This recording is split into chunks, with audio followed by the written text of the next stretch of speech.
छोटी सी कि मैं एक रिलेटिव के घर गई थी और उनको लड़की हुई थी एक्चुअली। तो मिठाई तो खरीदा कर आई थी बट किसी ने मुझे दी नहीं थी। तो एक बच्चे के दिमाग में नहीं खुराफात आती है कि मिठाई क्यों नहीं मिली। लोग सैनिटरी पैड काली पन्नी में लेकर आएंगे लेकिन सिगरेट और ये सब तो खुले सैनिटरी पैड लेने जाओ तो दुकानदार ऐसे देखे जैसे लग रहा है ड्रग्स खरीदने जा रहे हैं। तो इस और जैसे आपने कॉन्डम की बात की तो उससे क्या होता है, एसटीडी फैलने से रुकता है। लेकिन ये बात यही कोशिश कर रही हूँ समझाने की कि इन सब चीज़ों को खरीदने में कभी मत हिचकिचाओ क्योंकि ये कहीं ना कहीं तुम्हारी जान को बचा रही हैं। मुजफ्फरपुर की 16 साल की जाह्नवी ने इस छोटी सी उम्र में लैंगिक समानता और महिला सशक्तिकरण के क्षेत्र में पूरी दुनिया में भारत का नाम लगातार 3 साल से रोशन कर रही है।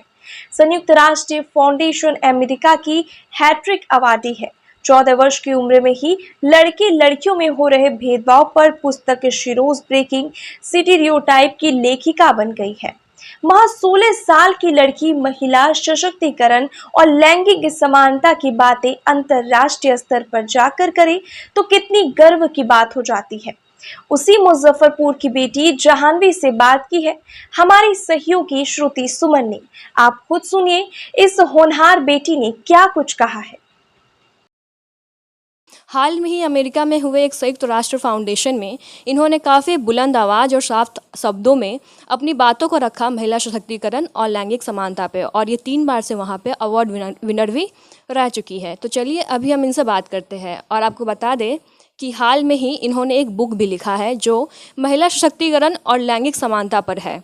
तो क्यों ना इसके बारे में विस्तार से हम इनसे खुद जानें कि उसमें क्या कुछ लिखा है, क्या कुछ रिसर्च करने की ज़रूरत पड़ी इन्हें, और कैसे कितना वक्त लगा, कैसे लिखी, और क्या कुछ सपोर्ट इन्हें अपने परिवार से और समाज से मिला। नमस्ते, आपका स्वागत है। नमस्ते मैम, और सभी लोगों को मेरा नमस्कार। मेरा नाम जाह्नवी है, मेरी उम्र 16 साल है और मैं लैंगिक समानता और महिला सशक्तिकरण के ऊपर काम कर रही हूँ। मुझे संयुक्त राष्ट्र फाउंडेशन से पिछले 3 सालों से लगातार सम्मानित किया जा रहा है।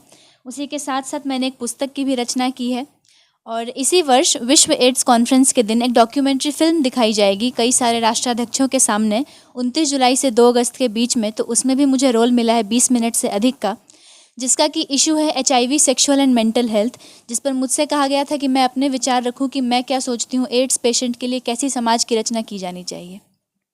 तो जब आप इस बुक को लिखने के लिए रिसर्च वगैरह कर रहे थे तो आपको अभी ऐसे कुछ चीज़ें जानने को मिली जो शायद आपको पहले से नहीं पता थी और आप देख के और उसको सुनकर एकदम वो शॉक्ड हो गए कि अरे ये भी है, समाज में ये भी चीज़ है। डेफिनेटली मैम, कहते नहीं है कि आप जिस चीज़ को कैमरे पे देख रहे हो और उसके पीछे कितनी मेहनत लगी है उस चीज़ को करने में, वो तो जो करता है वही समझता है। तो एक्सपीरियंस तो मुझे 5 साल का है जेंडर इक्वलिटी के फील्ड में। जब मैं 11 साल की थी मैं तब से इस फील्ड में हूँ। तो बहुत सारी बातें मैंने इकट्ठा की। किताब लिखने में हालांकि ज़्यादा समय मुझे नहीं लगा, 3-3.5 महीने में किताब मेरी कंप्लीट हो गई थी।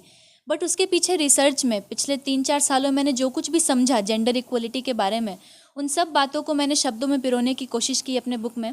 और बिल्कुल बहुत सारी ऐसी बातें मुझे पता चली रिसर्च के टाइम, जब मैंने अलग अलग किताबें पढ़ी या फिर ऑनलाइन रिसर्च किया। बहुत सारी बातें पता चली जो शायद मुझे पहले से नहीं पता थी, और उन बातों का जिक्र मैंने अपनी एक पुस्तक में किया कि शायद जो कुछ मैं नहीं जानती हूँ इस उम्र में वो मेरी उम्र की बाकी लड़कियाँ जान जाएं। तो जब आप बंद पेटी में रखी बात को खोलते हैं, जैसे सेक्स की बात करें या फिर पीरियड्स की बात करें, तो इसको गलत माना जाता है हमारे समाज में अभी भी। और सामने बैठी महिलाओं का क्या रिएक्शन होता है, क्योंकि हम लोग शुरू से सुनते आए और देखते हैं कि एक महिला की दुश्मन महिला ही होती है। तो सामने बैठी महिलाओं के क्या रिएक्शन रहा है? तो रिएक्शन तो यही रहा है कि जब भी कभी मैं सेमिनार में भी जाकर बोलती हूँ इन सब बातों पर, तो जो लड़कियाँ सुनती रहती हैं वो थोड़ा शर्माती हैं, कोई नीचे देखने लगेगी, मेरी तरफ नहीं देखती हैं, या फिर मेरे बारे में सोचती होंगी कैसी पागल लड़की आ गई है, किस बारे में बात कर रही है, भाई हमें तो चुप रहने के लिए कहा गया है। तो रिएक्शन ऐसा आता है कि लेकिन जो महिलाएं उस चीज़ को बहुत बुरी तरह से फेस कर रही हैं उनकी तरफ से सपोर्ट भी आता है कि चलो बेटा तुम हो जो हम लोगों की आवाज़ बनकर लड़ रही हो। आज जो सम्मान समारोह था उसमें मैंने यही बात कही कि मेरी क्लाइंट कौन है, तो मेरी क्लाइंट वो सारी महिलाएं और लड़कियां हैं जो कहीं ना कहीं अपनी आवाज़ को नहीं उठा पा रही हैं। तो एक पॉजिटिव रिएक्शन भी आता है तो एक नेगेटिव रिएक्शन भी आता है साथ में कि ये कैसी बात है, सेक्स और पीरियड्स पे कौन बात करता है यार, इन सबको तो छुपा के रखना चाहिए। तो कभी उनका रिएक्शन देख के आपको डिमोटिवेशन फील हुआ है कि एक महिलाएं होकर ऐसा रिएक्शन दे रही है तो शायद मतलब मुझे चुप हो जाना चाहिए या फिर लिमिट कर देना चाहिए अपने शब्दों को? मैम डीमोटिवेट मैं कभी नहीं हुई, क्योंकि मैं खुद से सेल्फ ही इतनी ज़्यादा मोटिवेटेड हूँ कि किसी और की बात मुझे डीमोटिवेट नहीं करती। मैं जानती हूँ कि कोई भी चीज़ अगर आप नया शुरू कर रहे हैं, कोई भी क्रांति जब आप लाते हैं तो शुरू में कई समस्याएं आती हैं, लेकिन उनको लड़कर जो आगे बढ़ता है उसी का काम सक्सेसफुल हो पाता है।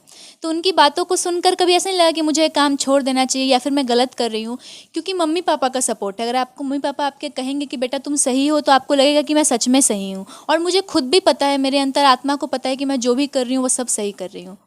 एक फेमस मूवी की डायलॉग है कि क्रांतिकारी महिलाएं सबको पसंद है, लेकिन अपने घर में नहीं, पड़ोसी के घर में, दूसरे के घर में। लेकिन आपके घर में काफ़ी ज़्यादा आपको सपोर्ट मिल रहा है, चाहे आपके वो पिताजी हो या फिर भाई हो, माँ हो। हालांकि बात करें तो क्रांतिकारी महिलाएं इस घर के आप दूसरी है, पहली आपकी माँ ही है, क्योंकि माँ से ही कोई भी सोच उत्पन्न होती है। तो आपको कैसा लग रहा है इस समाज के बीच में रह के इतनी अच्छी फैमिली का सपोर्ट माना कि हाँ ये आपको सपोर्ट कर रहे हैं और आपके क्रांति में आपके कदम से कदम मिला के चल रहे हैं? बहुत अच्छा लगता है, क्योंकि हालांकि जब मैं दूसरी लड़कियों को देखती हूँ, उनकी सिचुएशन को देखती हूँ, मैं सोचती हूँ कि मेरी लाइफ इनसे 1000 टाइम्स बेटर है, क्योंकि शायद ये वो नहीं कर पाती। इनको तो स्कूल जाना भी अलाउड नहीं है, इनको किसी से बात करना अलाउड नहीं है, बट मेरे मम्मी पापा ने मुझे बचपन से एक इन्वायरमेंट दिया। अगर उनका सपोर्ट नहीं होता तो शायद मैं नहीं बोल पाती ऐसे कैमरे के सामने सेक्स और पीरियड्स की बातें। तो हमारे घर का माहौल ही ऐसा है, हम लोग सब बेस्ट फ्रेंड्स की तरह हैं, हम लोग सारी बातें एक दूसरे से शेयर करते हैं। और तभी उन लोगों का भी सपोर्ट आता है कि क्योंकि शायद उन्हें भी पता है कि मैं जो कर रही हूँ वो सही कर रही हूँ, और मुझे इस चीज़ में उनके सपोर्ट की बहुत ज़्यादा ज़रूरत है। जब आप इतना खुल के इस मुद्दे पर बातें करते हो, अपनी बातें रखते हो, अपनी सोच रखते हो, तो ये साफ तौर पे दर्शाता है कि आप एक ऐसे परिवार से बिलोंगिंग रखते हो जो काफ़ी खुले विचार के है और उनकी मेंटलिटी काफ़ी अच्छी है। तो आपको शुरू से ही वातावरण मिला और आप शुरू से ही इन सब चीज़ों पे एकदम खुल के ओपनली कह पाए। लेकिन कि एक वक्त वैसा भी था आपके जीवन में जब आप इस बातों को करने में दब जाती थी या फिर चुप हो जाती थी, क्योंकि जब शुरुआती दिनों की बात करें तो हर एक महिला इन बातों को करने में कहीं ना कहीं हिचकिचाती है, लेकिन आप 16 साल की उम्र में भी ये बातें इतनी खुल के कर रही है, तो ये काफ़ी अच्छी बात है। तो आप ये शुरू से ही ऐसी थी या अब जाके ऐसे? जी कहना जाए तो क्रांतिकारी तो मैं शुरू से ही हूँ, क्योंकि एक 11 साल की लड़की अगर इन चीज़ों पे बात करे जब कुछ समझ नहीं होती, तो ये स्टोरी है एक कि छोटी सी कि मैं एक रिलेटिव के घर गई थी और उनको लड़की हुई थी एक्चुअली। तो मिठाई तो खरीदा कर आई थी, बट किसी ने मुझे दी नहीं थी। तो एक बच्चे के दिमाग में नहीं खुराफात आती है कि मिठाई क्यों नहीं मिली। तब मैंने पापा से पूछा कि मिठाई क्यों नहीं मिली, तो उन्होंने बताया कि बेटा उनको बेटी हुई है। सोचा क्या हो गया, बेटी हुई, कुछ तो हुआ ना, तो सेलिब्रेट करना चाहिए।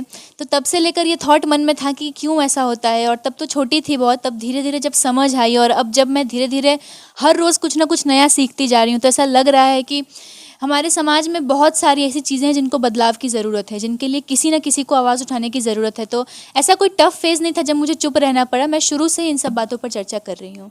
तो मुझे याद है जब मेरे स्कूल में ऐसा सेक्स एजुकेशन हम लोगों को दिया गया था और पीरियड से बताया गया था, तो लड़के लड़कियों को अलग अलग कमरे में बिठाया गया था। आपको भी याद होगा, आपके टाइम पर अगर स्कूल में पीरियड्स पर चर्चा की गई होगी तो हम सबको अलग अलग रूम में बिठाया गया था, और पता नहीं क्यों, जबकि बातें दोनों से सेम ही की गई थी। तो वही मैं कहना चाह रही हूँ कि अगर अंडरस्टैंडिंग डेवलप करनी है मेल फीमेल को आपस में, तो ये सब चीज़ें एक छोटे लेवल से ही शुरू होती हैं।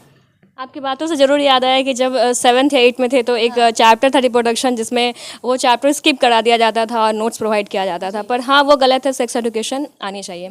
तो जब हम लोग बात करते हैं पीरियड्स की, तो सैनिटरी पैड अभी भी एक ऐसा मुद्दा है जिसको काले पन्नी में बंद करके दिया जाता है या फिर पेपर में रैप करके वो लोग देते हैं। या फिर अगर हम लोग बात करें सेक्स की, तो कॉन्डम एक ऐसा मुद्दा है जिसको लेने में अभी भी युवा हिचकिचाते हैं और उनको दुकानदार भी सही नज़रों से नहीं देखते हैं।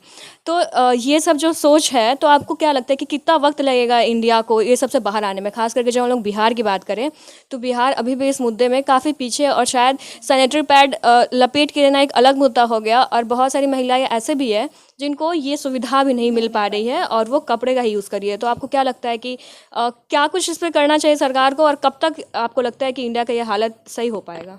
जी, तो मैं बताना चाहूँगी कि मैं जो अपनी दूसरी पुस्तक अभी लिख रही हूँ, वो मैं इसी टॉपिक पर लिख रही हूँ। उसका नाम मैंने रखा है लाल धब्बा।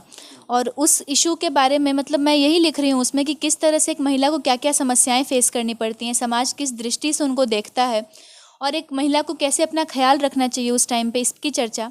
और अभी वर्ल्ड मेंस्ट्रुअल हाइजीन डे था 1-1.5 महीने पहले, तो मैंने एक तस्वीर डाली थी सोशल मीडिया में और न्यूज़पेपर्स में भी आया था कि मैंने अपनी आँखों के ऊपर ऐसे एक सैनिटरी पैड डाला हुआ है और ये सिंबल था ऐसे।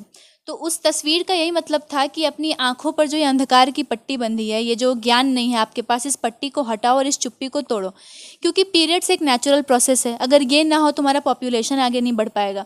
तो इस पे ग्राउंड लेवल पे काम करना बहुत ज़रूरी है। अगर आपने कोई रूल बना दिया, कोई चीज़ लिख दी, लेकिन अगर आप उसको फॉलो नहीं करवा पा रहे हो, फॉलो नहीं कर पा रहे हो, तो फिर क्या फ़ायदा उस चीज़ का। लोग सैनिटरी पैड काली पन्नी में लेकर आएंगे, लेकिन सिगरेट और ये सब तो खुले। सैनिटरी पैड लेने जाओ तो दुकानदार ऐसे देखे जैसे लग रहा है ड्रग्स खरीदने जा रहे हैं उसके पास। और आसपास के कस्टमर्स के हटने का हम लोग वेट करते कि वो हटें तब हम बोलें भैया को कि भैया ये हमें दीजिए। तो इस, और जैसे आपने कॉन्डम की बात की, तो उससे क्या होता है, एसटीडी फैलने से रुकता है। लेकिन ये बात कि कौन समझाए हमारी जनता को। मैं तो यही कोशिश कर रही हूँ समझाने की कि इन सब चीज़ों को खरीदने में कभी मत हिचकिचाओ, क्योंकि ये कहीं ना कहीं तुम्हारी जान को बचा रही हैं। हाँ, तो ऐसा अगर हम बात करें तो जब शुरुआती जब वो जो पिलर जब बनता है तो जब शुरुआती मजबूत हो तभी वो आगे स्ट्रांग हो पाता है। जैसे कि आपको परिवार का साथ शुरुआती में मिला, तब आप महज 16 साल में इतना नाम कमा रही है। तो कहीं ना कहीं सेक्स एजुकेशन जो लैक कर रहा है, अगर वो आएगा तो शुरुआत से ही शायद वो विकसित हो पाए। तो अब एक बहुत मतलब बड़ा और दबा मुद्दा है कि जब हम लोग ये जो बात है, पेटी में बंद बात है, जो सेक्स और कॉन्डम की जो भी बात है या फिर पीरियड्स की बात है, तो जब आप इसके बारे में बात करते हैं अपने परिवार के सामने, अपने भाई के सामने, तो कभी एक हिचक हुआ है कि नहीं मतलब यहाँ ये नहीं बोलना चाहिए था, या फिर शायद यहाँ पे पापा नहीं होते तो मैं ज़्यादा खुल के बात कर पाती, ऐसा कुछ? कभी भी नहीं ऐसा हुआ, क्योंकि अगर ऐसा होता तो अभी भी पापा सामने बैठे, मम्मी सामने बैठी, पर मैं बोल रही हूँ। तो ऐसा ही परिवार है जहाँ पे हम लोग सब कुछ खुल के बात करते हैं। तो आप क्या आप जब महिलाओं को देखते हैं, जब आप गांव में जाइएगा और महिलाओं को देखिएगा, तो काफ़ी पढ़ाई से लेके उनकी जो परवरिश होती है या फिर उनकी जो सेक्सुअल वो होती है, हाइजीन होती है, या फिर जो भी कंडीशन होती है, अर्ली मैरिज होती है, तो उनसे रिलेटेड बहुत सारे इशू को अभी भी वो लोग फाइट कर रही है, अभी भी लड़ रही है। और उनको दबाया जाता है क्योंकि ऐसा माना जाता है कि मेल डोमिनेंसी अभी भी भारत में बहुत ज़्यादा है। तो आपको क्या लगता है कि इस तरह के जो कदम होते हैं इससे समाज बदलेगा? जैसे अभी पैडमैन भी आया था और फिर टॉयलेट एक प्रेम कथा आया था, तो आपको क्या लगता है ऐसे ऐसे मूवी आती है तो क्या ये समाज के सोच को बदल पाती है, या फिर महज एक मूवी की तरह ही इंटरटेनमेंट बन के रह जाती है? कहते हैं कि हर एक मूवी से कुछ ना कुछ सीख मिलती है, हर मूवी में कोई ना कोई मैसेज ज़रूर छुपा होता है। तो कैसे थिएटर जाते हैं तो हर मूवी से पहले अक्षय कुमार का ऐड आता है, वो अपने हाथों में सैनिटरी पैड लेकर वो जो ऐड करते हैं, तो उन सब चीज़ों से भी लोगों के मन पर इफेक्ट पड़ता है। और जब मैं जाती हूँ ज़्यादातर गाँव की औरतों से बात करें तो थोड़ा ज़्यादा शर्माती हैं, बोलती हैं कि बेटा हमें कभी मौका ही नहीं मिला बोलने का, जानती हो ऐसे होता है, ससुराल वाले ऐसे, मतलब बहुत सारी प्रॉब्लम्स उनकी मैं सुनती हूँ। मैं उनसे यही कहती हूँ कि देखिए आंटी या फिर जो भी लेडी रहती है मेरे सामने, कि आपको अपनी लड़ाई खुद लड़नी होगी। हो सकता है मैं आपको मोटिवेट कर दूं, कोई कहीं से आप मोटिवेशन कलेक्ट कर लो, लेकिन उसको अपनी लाइफ में अप्लाई करना आपको खुद करना पड़ेगा, क्योंकि आपकी लड़ाई समाज कभी नहीं लड़ेगा आपके लिए, आपको खुद ही अपनी आवाज़ उठानी पड़ेगी। तो ऐसे कामों से ज़रूर इफेक्ट पड़ रहा है, तभी तो हम लोग कर रहे हैं, हम जैसे एक्टिविस्ट तभी तो काम कर रहे हैं। तो इसीलिए हम लोग काम कर रहे हैं और उन पे अच्छा इफेक्ट पड़ रहा है, पॉजिटिव रिस्पांस भी आता है। कुछ लड़कियां सोचती हैं कि ये क्यों बोल रही है, चली जाए यहाँ से, ज़्यादा अच्छा रहे, सामने में लड़के बैठे हुए हैं, इसे शर्म नहीं आ रही। तो मुझे शर्म नहीं आती, क्योंकि शर्म तो तब आएगी ना जब कुछ गलती कर रहे हो। जब हम सही बात करें तो उस बात पे शर्म क्यों आए। तो एक अंत का सवाल आपसे यही लेना चाहेंगे, क्योंकि ये बहुत ज़रूरी सवाल है कि आपका जो सोर्स ऑफ मोटिवेशन है वो क्या है, और आपको ऐसी कौन सी चीज़ है जो आपको मोटिवेटेड रखती है और आपको इंस्पायर करती है कि नहीं आपको इस फील्ड में आगे जाना है और काम करना है, और सामने जो भी लड़की महिलाएं सफ़र कर रही है उनको भी बाहर आके और खुल के बातें करनी चाहिए? मैं जब भी किसी लड़की या महिला को इन सब बातों को लेकर दुखी देखती हूँ तो वो चीज़ मुझे अचानक से मोटिवेट कर देती है कि अभी कुछ भी नहीं हुआ, अभी बहुत कुछ करना है लाइफ में। जेंडर इक्वलिटी को अचीव कराने में, अगर जेंडर इक्वलिटी आ जाएगी तो हो सकता है छोटा सा योगदान कुछ मेरा भी रहे उसमें। तो जब भी मैं किसी औरत या लड़की को दुखी देखती हूँ, सफ़र करता हुआ देखती हूँ, तो मुझे एक अंदर से एक आग आ जाती है कि नहीं अभी और करना है, अभी और करना है, अभी रुकना नहीं है। तो अभी हम लोग बात किए हैं अपने ही समाज के, अपने ही बीच में पल रही एक क्रांतिकारी महिला से, और ये महिला बिहार की है। तो ये काफ़ी एक अच्छा अचीवमेंट टाइप का लगता है जब बिहार की महिलाएं अंतर्राष्ट्रीय स्तर पर जाके बुलंदी से अपनी आवाज़ और अपने शब्दों को रखती है, और लैंगिक समानता और सेक्स एजुकेशन या फिर पीरियड्स जैसी बातों का अपना थॉट्स रखती है। और इसको ज़रूर एक सपोर्टिव परिवार का वो साथ मिला तभी इतना आगे आ पाई है। मैं श्रुति सुमन अपने सहयोगी आमिर के साथ, डेन न्यूज़ मुजफ्फरपुर।